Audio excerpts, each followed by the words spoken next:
Abi Dimasta, Abi penyiar di Ardan Radio, penyiar di Ardan 2008. Pertama-tama Abi hoyong apal kumaha sih perjalanan karir Kang Dimas jadi penyiar radio. Jadi penyiar radio Abi di harinya di tahun 2008. Mikirna mah teu aya niatan bade janten penyiar.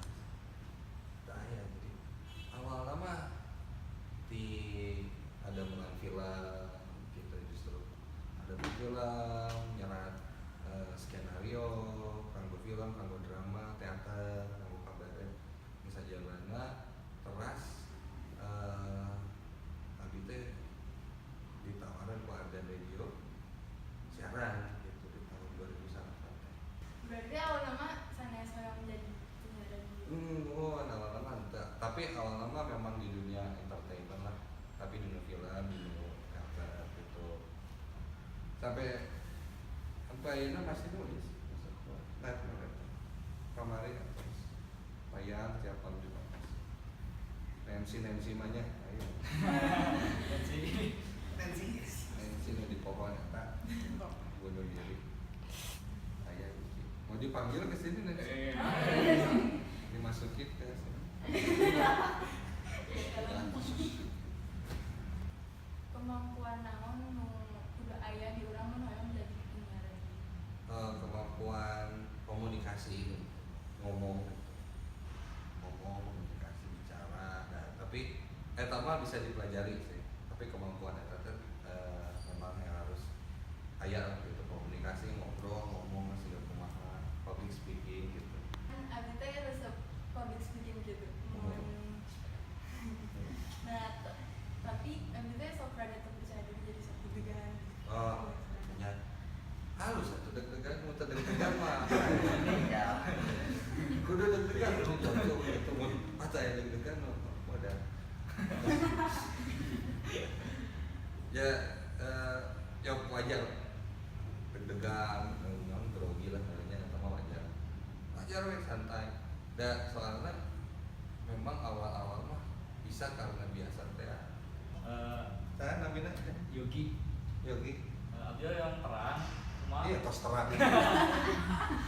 Di poe ka deui kumaha ya terang ya. kumaha pendapat Akang ka generasi muda zaman ayeuna?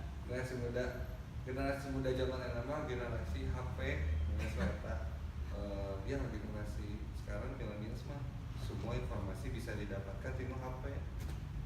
Itu sih digital. Jadi bagusnya atau alusna teh si generasi zaman teh melek digital.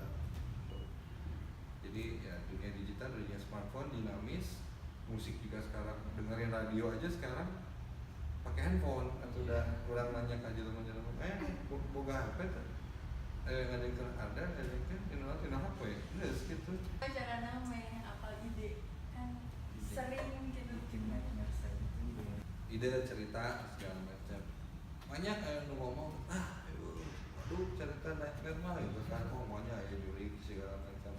Tapi kenyataannya teh cerita-cerita yang tayang di Naiknya teh adalah kiriman dari pendengar yang lewat email gitu. Jadi memang itu berdasarkan kisah nyata pengalaman di SMA lu banyak itu cerita-cerita dari SMA 3. Ya Nancy ada beberapa kali setahun sekali ya Nancy mau muncul cerita di kelas eta gitu. Inspirasi mah dari responden. naon sih pesan ke urang nu soalnya di SMA dulu teh sok seueur tugas terus orang teh sok ngarasa sampai pesan gitu. Ya. Intinya ya kenapa capek? Ya kenapa sih capek? Lelah gitu. Karena benar tidak menikmati, tidak enjoy. Jika kurang pagi misalnya tadi naon meeting segala macam meeting terus aya terus siaran ke malam aya MC misalnya atau manggung terus pagi-pagina kudu workshop segala macam capek berarti pasti lelah. Tapi ketika menyenangkan itu tidak akan mau jadi beban gitu. Jadi lakukanlah sesuatu yang menurut kalian teh menyenangkan. Nah eta mau otak capek, buatlah sesuatu itu menjadi menyenangkan. Misalnya kamu belajar di sekolah membosankan, apa yang akhirnya bisa membuat itu menjadi senang? Misalnya contoh geografi misalnya, belajar geografi dan segala macam tumbuh kieu tapi nanti kamu teh boga buku, si buku nanti di sampulan awal gitu TTS bisa, jadi bisa ngisi gitu.